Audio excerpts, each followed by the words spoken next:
नमस्कार। आपका जो ऑडिट प्रोग्राम वाला चैप्टर चल रहा है, अब उसका इस वीडियो के माध्यम से सेकंड पार्ट स्टार्ट करेंगे।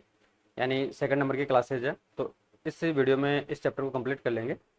जैसा कि ये कोर्स आपका जेवेनल जूनियर अकाउंटेंट भर्ती परीक्षा 2026 के रिगार्डिंग फ्री ऑफ कॉस्ट चलाया जा रहा है, जिसमें आपको पूरे नोट्स मिलेंगे और उसके अलावा एमसीक्यूज मिलेंगे। नोट्स आपके बाईलैंग्वेज रहेंगे। इसके लिए आपको क्या करना है कि टेलीग्राम चैनल को जरूर ज्वाइन करना है। जैसे क्लास अपलोड होती है तुरंत टेलीग्राम चैनल तक आप तक पहुंच सके, और साथ में क्लास अपलोड होने के बाद में जो नोट्स हैं वो टेलीग्राम चैनल पर आपको अवेलेबल हो जाएंगे। अब इसमें अभी आपका जो ऑडिट वाला पार्ट चल रहा है, अब कई सारे स्टूडेंट की क्यूरीज है कि इनकम टैक्स स्टार्ट किया जाए। ठीक है, आपकी बात जायज़ है, तो आपका जल्द ही इनकम टैक्स स्टार्ट करेंगे, यानी ऑडिट वाला जो आपका पार्ट कंप्लीट हो जाएगा। अब इसमें मेरा टारगेट है कि मई लास्ट तक ऑडिट को कंप्लीट कर देंगे। फिर उसके बाद में या तो जीएसटी स्टार्ट करेंगे, जो भी आप लोगों की ओपिनियन होगी, या इनकम टैक्स स्टार्ट करेंगे, जो भी आपका वोटर डे होगा उसके अकॉर्डिंग स्टार्ट करेंगे। ठीक है, तो अभी सेकंड चैप्टर स्टार्ट करेंगे, तो आप वेट कीजिएगा, क्योंकि अभी आपका जो वैकेंसी है जुलाई 2026 में इसका विज्ञापन जारी होगा, और आपका जो एग्ज़ाम है अक्टूबर 26 में प्रस्तावित है। तो अभी आप लोगों के पास में काफ़ी टाइम है। ठीक है, तो जल्दबाजी ना करें। आपका जो सिलेबस है वो लास्ट 15 जुलाई से लेके 20-25 जुलाई के मध्य में कंप्लीट करवा दूंगा। जब आपका विज्ञापन आएगा उसके आसपास आपका सिलेबस कंप्लीट हो जाएगा, तो आपको अनावश्यक चिंता करने की कोई आवश्यकता नहीं है। ठीक है, तो स्टार्ट करते हैं। ऑडिट प्रोग्राम वाला चैप्टर चल रहा था, जिसमें लास्ट क्लास में इंट्रोडक्शन कंप्लीट कर चुके थे और उसका प्रोसीजर कंप्लीट कर चुके थे, और फिर यानी जो स्टेप्स है और ऑडिट प्रोग्राम क्या होता है उसके बारे में बात कर चुके थे, और जो इसका परफॉर्म है ऑडिट प्रोग्राम का क्या है वो देख चुके थे। Advantage of audit program and audit program के कौन कौन से लाभ है, और इसके अलावा डिसएडवांटेज ऑफ ऑडिट प्रोग्राम के, यानी ऑडिट प्रोग्राम की कौन कौन सी हानियां हैं वो देख चुके थे। ऑडिट नोटबुक क्या होती है उसके बारे में बात कर चुके थे। और फिर अब बात करेंगे इसमें जनरल इन्फॉर्मेशन से, यानी जनरल इन्फॉर्मेशन यहाँ से स्टार्ट करेंगे। ठीक है, अब स्टार्ट करते हैं इसको।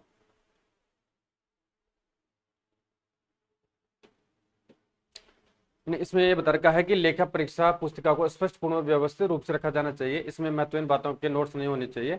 अब लेखा परीक्षा पुस्तिका को दो भागों में बांटा गया है, या इसके दो पार्ट्स है। कौन सा है?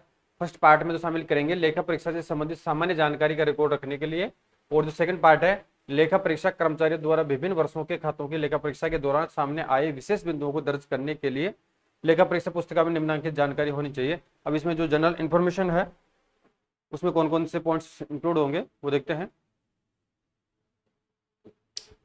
And the nature of the business carried on and the important documents relating to the constitution of the business। Example के तौर पे देखें तो मेमोरेंडम ऑफ एसोसिएशन, यानी जो मेमोरेंडम ऑफ एसोसिएशन होता है, और इसके अलावा आर्टिकल्स ऑफ एसोसिएशन यानी AOA, एंड पार्षद सीमा नियम और पार्षद अंतर नियम, and partnership deed etcetera. A list of books of accounts in use. इसके अलावा क्या क्या शामिल किया जाता है इसमें? Names of principal officers, their duties and responsibilities, यानी जो भी प्रमुख अधिकारी उनके नाम, उनके कर्तव्य और दायित्व है। और इसके अलावा particulars of the accounting and the financial system followed and the internal check in operation in the business. और इसके अलावा किसको शामिल किया जाएगा? And details regarding details regarding accounting and financial policies followed in the business. यानी ये notes आपके बाइलिंगुअल है। तो व्यवसाय का स्वरूप और व्यवसाय के गठन से संबंधित महत्वपूर्ण दस्तावेज जैसे memorandum of association, articles of association and memorandum of association को पार्षद सीमा नियम बोलते हैं, और आर्टिकल्स ऑफ एसोसिएशन को पार्षद अंतर नियम कहा जाता है, और जो साझेदारी विलेख है वो इसमें शामिल किया जाता है। इसके अलावा उपयोग में लाई जा रही लेखा पुस्तकों की सूची को शामिल किया जाता है। प्रमुख अधिकारियों के नाम, उनके कर्तव्य और जिम्मेदारियों को इसमें इंक्लूड किया जाता है सामान्य इन्फॉर्मेशन के अंतर्गत। और व्यवसाय में अपनाई जा रही लेखांकन और वित्तीय प्रणाली का विवरण, और लागू आंतरिक नियंत्रण प्रणाली किस प्रकार से अपनाई जा रही है उसका विवरण सामान्य इन्फॉर्मेशन के अंतर्गत इंक्लूड किया जाता है। और इसके अलावा व्यवसाय में अपनाई जा रही लेखांकन और वित्तीय नीतियों का विवरण सामान्य इन्फॉर्मेशन के अंतर्गत रिकॉर्डेड किया जाता है। ठीक है, ये तो फर्स्ट देख चुके हैं। अब जो आपका महत्वपूर्ण है special matters to be recorded in the audit notebook में, यानी जो प्रमुख सामान्य इन्फॉर्मेशन किस प्रकार से शामिल की जाती है, कौन कौन सी, उसके बारे में बात हो चुकी है। अब जो मुख्य या स्पेशल जो भी पॉइंट्स है वो ऑडिट नोटबुक में किस प्रकार से दर्ज किए जाते हैं उसके बारे में बात करें। पहले इसका इंग्लिश वर्जन देखें तो routine queries not cleared, example के तौर देखें तो missing receipt and vouchers etcetera. इसके अलावा मिस्टेक एंड एरर्स डिस्कवर्ड, इसके अलावा शामिल करेंगे the points arising during the course of the audit to which the attention of the auditor must be draw. Example के तौर पर देखें, failure of the company to comply with the provisions of the companies act और of the memorandum of association. इसके अलावा इसमें शामिल करेंगे extracts from minutes and contracts etcetera, यानी जो भी मिनट्स है और जो भी सुविधा है उनको शामिल करेंगे। The points to be incorporated in the audit report, the points which need further explanation and clarification, a change in the basis of valuation of finished stock और in the computation of the depreciation etcetera. इसके अलावा इसमें include करेंगे dates of commencement and completion of the audit, important matters for future reference, और last करेंगे special points requiring consideration at the time of final accounts. And जो special points है notebook में शामिल करने के लिए कौन कौन से हैं, नियमित प्रश्न जिनका समाधान नहीं हुआ है जैसे रसीदें और वाउचर आदि का न मिलना, ठीक है, तो इनको स्पेशल नोटबुक में शामिल किया जाएगा। पाई गई किसी प्रकार की कोई एरर्स है या मिस्टेक है, यानी पाई गई गलतियां त्रुटियां हैं। इसके अलावा लेखा परीक्षा के दौरान उत्पन्न हुए वे बिंदु जिन पर लेखा परीक्षक का ध्यान आकर्षित किया जाना आवश्यक है, जैसे कंपनी द्वारा कंपनी अधिनियम या मेमोरेंडम ऑफ एसोसिएशन के प्रावधानों का अनुपालन न करना। इसके अलावा कार्यव्रत और अनुबंधों आदि के अंश, यानी कार्यव्रत के बारे में बात करें तो इसका हिंदी वर्जन है मिनट्स। तो मिनट्स से जो कंपनी की मीटिंग की जाती है, शेयर होल्डर्स की या डायरेक्टर की एक्सेट्रा जो भी मीटिंग है, तो उनका जो समरी होता है, यानी मीटिंग में कौन क्या प्रपोजल रखा गया है, क्या डिसीजन लिया गया है, ठीक है, जो भी वोटिंग राइट्स है एक्सेट्रा जो भी वहाँ पे चर्चा होती है, तो उनको शॉर्ट रूप में लिखना ही मिनट्स कहा जाता है। तो कार्यव्रत और अनुबंधों आदि के अंश है लेखा परीक्षा रिपोर्ट में शामिल किए जाने वाले बिंदु है। इसके अलावा वे बिंदु जिन्हें स्पष्टीकरण की आवश्यकता है, जैसे तैयार माल के मूल्यांकन के आधार में परिवर्तन या मूल्यह्रास की गणना में परिवर्तन किया जाएगा या नहीं किया जाएगा, वो नोट करना होगा। इसके अलावा लेखा परीक्षा के आरंभ और समापन की तिथियां स्पेशल नोटबुक में दर्ज करेंगे। भविष्य के संदर्भ के लिए महत्वपूर्ण जो भी मामले हैं मैटर्स है उनको इंक्लूड किया जाएगा। और इसके अलावा अंतिम खातों के समय विचार किए जाने वाले जो विशेष बिंदु है उनको इसमें इंक्लूड किया जाएगा। Next, audit notebook should be preserved by the auditor in order to avoid any type of liability which may arise in future. It is also a good reference book for future auditor.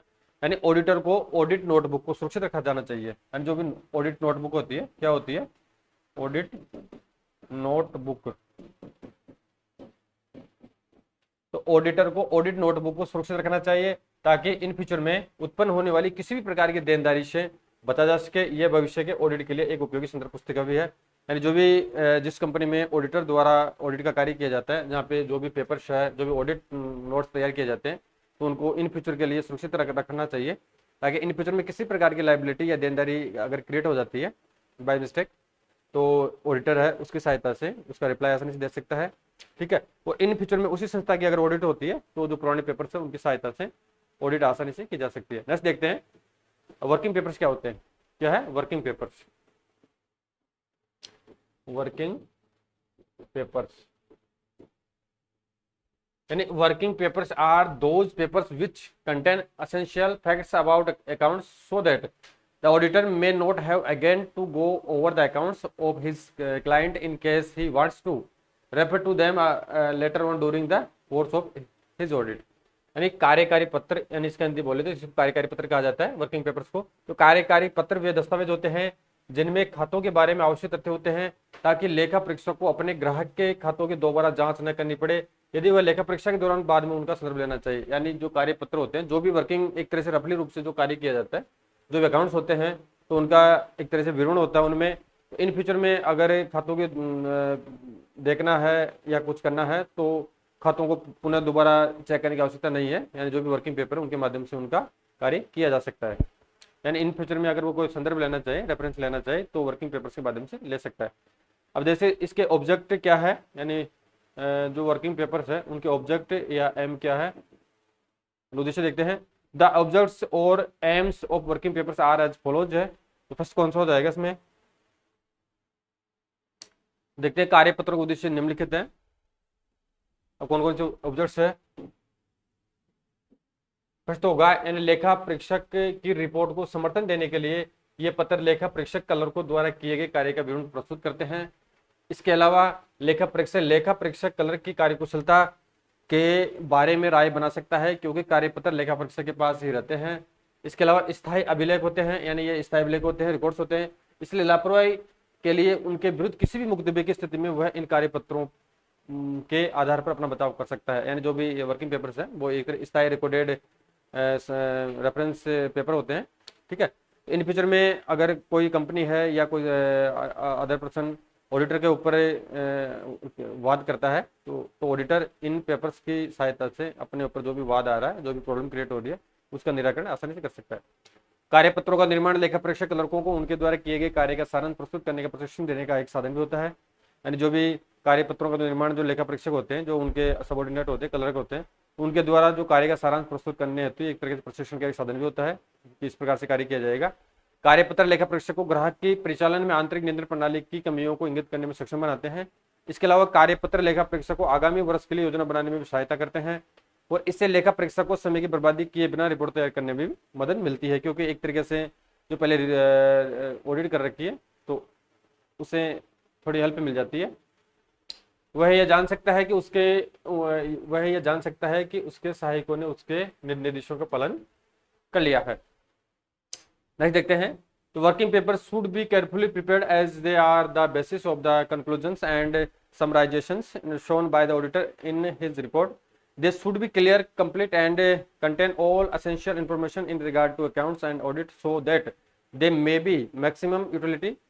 They should be properly organized and arranged so that one may not find difficulty in pinpointing a particular matter। यानी कार्यपत्र सावधानी पूर्वक तैयार करना चाहिए, क्योंकि वे लेखा परीक्षक द्वारा अपनी रिपोर्ट में प्रस्तुत निष्कर्षों और सारांशों का आधार होते हैं। यह स्पष्ट, पूर्ण और लेखा एवं लेखा परीक्षा से संबंधित सभी आवश्यक सूचनाओं से युक्त होनी चाहिए ताकि इनका अधिकतम उपयोग हो सके। इन्हें इस प्रकार व्यवस्थित और क्रमबद्ध किया जाना चाहिए कि किसी विशिष्ट विषय को खोजने में किसी प्रकार की कोई कठिनाई नहीं होनी चाहिए। अब नेक्स्ट देखते हैं, essential of goods working papers, यानी जो अच्छा वर्किंग पेपर है उसके लिए कौन कौन सी आवश्यकताएं होती है, इसमें बता रखा है।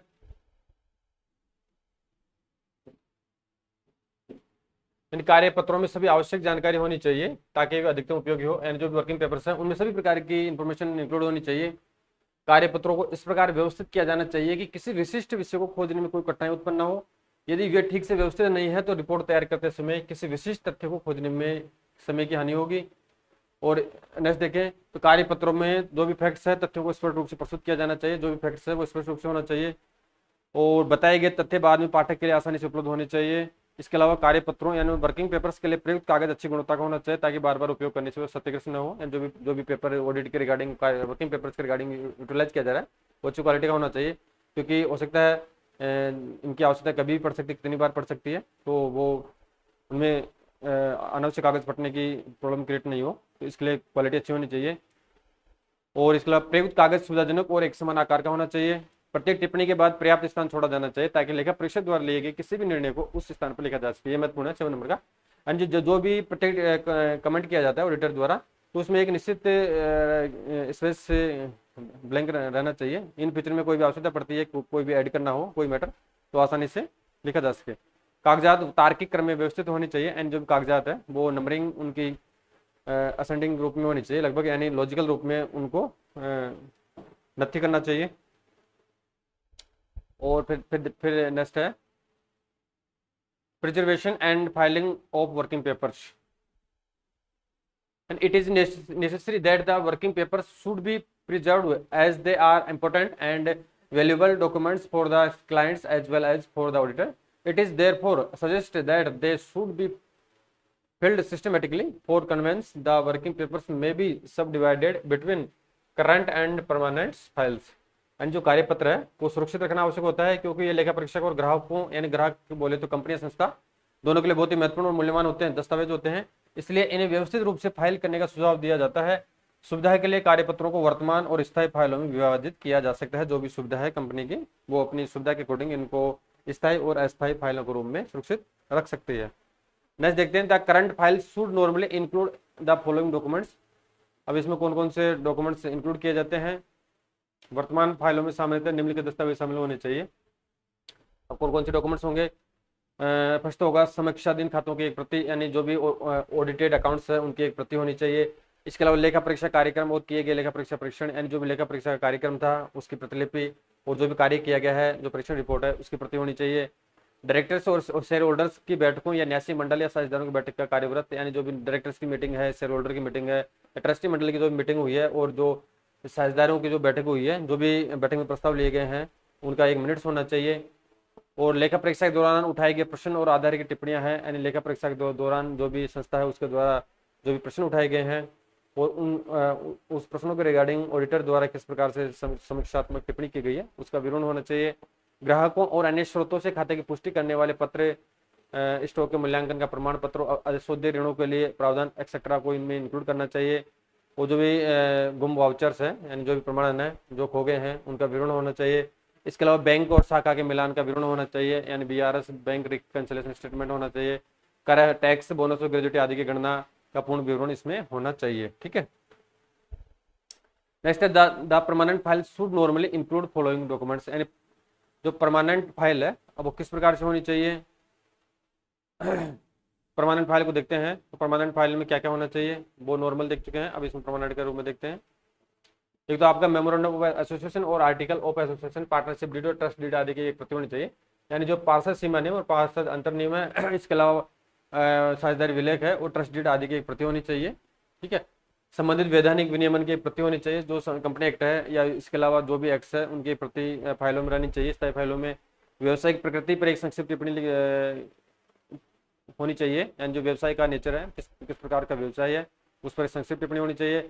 इसके अलावा ग्राहक द्वारा किए जाने वाले कार्य के संबंध में दिए गए निर्देशों के प्रति होनी चाहिए, यानी जो कंपनी है उसके द्वारा किए जाने वाले कार्य के संबंध में जो भी डायरेक्शन कर्मचारियों को या उसके जो सबऑर्डिनेट ऑफिसर्स है उनको दिया जाता है उनके रिगार्डिंग एक प्रति, और ग्राहक द्वारा रखी गई महत्वपूर्ण पुस्तकों की सूची, यानी कंपनी के द्वारा जो भी महत्वपूर्ण बुक्स रखी गई है उनकी एक सूची की प्रति होनी चाहिए।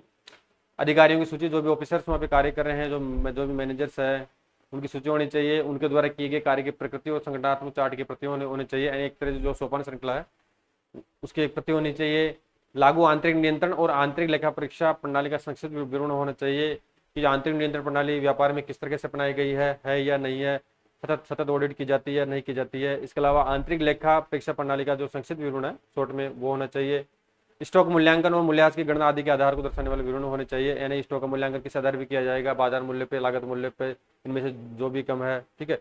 और इसके अलावा जो डेप्रिसिएशन है वो सरल रेखा विधि से किया जाएगा या क्रमागत ह्रास विधि से किया जाएगा, और जो अगर क्रमागत ह्रास विधि से किया जा रहा है तो उसका एक प्रोसीजर उनके पास में होना चाहिए या उसकी प्रति होनी चाहिए। तो इस प्रकार के जो मोस्ट डॉक्यूमेंट्स हैं वो इनके पास में होने चाहिए। अब यहाँ समरी दे रखा है, समरी में हालांकि कोई खास है नहीं, जो भी निचोड़ा चैप्टर का हुआ है इसको देख लेते हैं एक बार। तो लेखा परीक्षा प्रक्रिया प्रत्येक मामले में भिन्न भिन्न होती है। किसी संस्था के खातों की लेखा परीक्षा में सुनियोजित योजना, आचरण और विवेकशीलता आवश्यक होनी चाहिए। लेखा परीक्षा शुरू करने से पहले लेखा परीक्षक या ऑडिटर द्वारा उठाए जाने वाले कदमों को आरंभिक या सामान्य कदम कहा जाता है। लेखा परीक्षक को लेखा परीक्षा कार्य शुरू करने से पहले एक कार्यक्रम तैयार करना चाहिए, यानी उसको ऑडिट प्रोग्राम कहते हैं। यह एक लिखित योजना होती है जिसमें लेखा परीक्षक और उसके कर्मचारी द्वारा किसी विशेष लेखा परीक्षक के संबंध में किए जाने वाले कार्यों का सटीक विवरण होता है। और इसके अलावा लेखा परीक्षा के दौरान प्रत्येक लेखा परीक्षक ऑडिटर एक पुस्तिका रखता है, ठीक है, ऑडिट नोटबुक कहा जाता है उसको, तो जिसमें वह उन बिंदुओं को नोट करता है जिन पर उसे अपने वरिष्ठ या लेखा परीक्षक से चर्चा करनी होती है। इसके अलावा इस पुस्तिका को लेखा परीक्षा नोट पुस्तिका के नाम से भी जाना जाता है, यानी जो चैप्टर है उसका यहाँ पे समरी देख रहे हैं। ठीक है। लास्ट देख लेते हैं, 2 लाइन और है। लेखा परीक्षक खातों की लेखा परीक्षा करते समय कुछ आवश्यक तथ्यों वाले कागजात तैयार करता है जो उसकी रिपोर्ट को आसानी से तैयार करने में सहायक होते हैं, यानी इसको वर्किंग पेपर कहा जाता है, जैसा कि बात कर चुके पहले। इन कागजातों को भविष्य में उपयोग के लिए भी सुरक्षित रखा जाता है। ठीक है। तो फ्रेंड्स, आपका जो चैप्टर है ऑडिट प्रोग्राम वाला इस वीडियो में या इस क्लास में कंप्लीट हो चुका है, यानी आपके 2 वीडियो बने हैं। तो लास्ट क्लास से लास्ट वीडियो में कंप्लीट करा चुका हूँ और जो करंट क्लास है इस वीडियो में कंप्लीट हो चुकी है। तो आपके 2 चैप्टर ऑडिट के कंप्लीट हो चुके हैं। अब नेक्स्ट वीडियो में नए चैप्टर के साथ शुरुआत करेंगे। अगर आपको कोई क्वेरीज हो तो जरूर कमेंट करके बताएं, यानी क्लासों के रिगार्डिंग आप थोड़ा सजेशन जरूर दें कि क्लासों में आप क्या अमेंडमेंट या किस प्रकार से रिफॉर्म्स या सुधार चाहते हैं, तो मुझे जरूर अवगत करवाएं। ठीक है। तो आपकी अपेक्षा के अकॉर्डिंग मैं पूरी कोशिश करूँगा। और जो आप लोगों की क्यूरीज है इनकम टैक्स की, हालांकि मैंने वीडियो के आरंभ में बता दिया था, इनकम टैक्स आपका ये ऑडिट वाला यूनिट से जो कंप्लीट हो जाएगा इसमें आपका 30 से लेकर 35 वीडियो बनेंगे लगभग। ठीक है। तो जिसमें आपकी कंप्लीट ऑडिट आ जाएगी और उसके अलावा जो आपकी टैक्स और कॉस्ट ऑडिट है उसके रिगार्डिंग भी वीडियो बनाएंगे। तो आप देखते हैं उसमें कम से कम 5-7 वीडियो तो बनेंगे, क्योंकि उसमें थोड़ा जो कंपनी एक्ट 2013 के अकॉर्डिंग जो भी प्रोविजंस है उनको समाहित करते हुए उसका अध्ययन करेंगे। तो आप 35 से क्लास मैक्स टू मैक्स मान सकते हैं, 35 से लेकर 40 क्लास मैक्स टू मैक्स मान सकते हैं, इंक्लूडिंग टैक्स ऑडिट और पोस्ट ऑडिट और जो आपकी नॉर्मल ऑडिट है। ठीक है, फिर जैसे ये कंप्लीट हो जाएगा फिर आपका या तो जीएसटी स्टार्ट करेंगे या आपका इनकम टैक्स स्टार्ट करेंगे। ठीक है, तो आपकी एग्जाम में अभी काफ़ी समय आपके पास में, और आप पार्ट ए के साथ में पार्ट बी की भी आपको प्रिपरेशन जरूर करनी है। और पार्ट बी के रिगार्डिंग जो करंट अफेयर्स होगा, आपका करंट जीके होगा, तो मैं जैसे आपकी एग्जाम लगेगी अक्टूबर में, तो सितंबर माह के आसपास आपका जो करंट जीके है राजस्थान नेशनल इंटरनेशनल, जिसमें आपके गेम्स है, स्पोर्ट्स है, जो भी एक्सेट्रा जो भी घटनाएं होती है समसामयिक की, उनको समाहित करते हुए आपको जो भी एज पर सिलेबस है उसके according free of cost class चलाई जाएगी।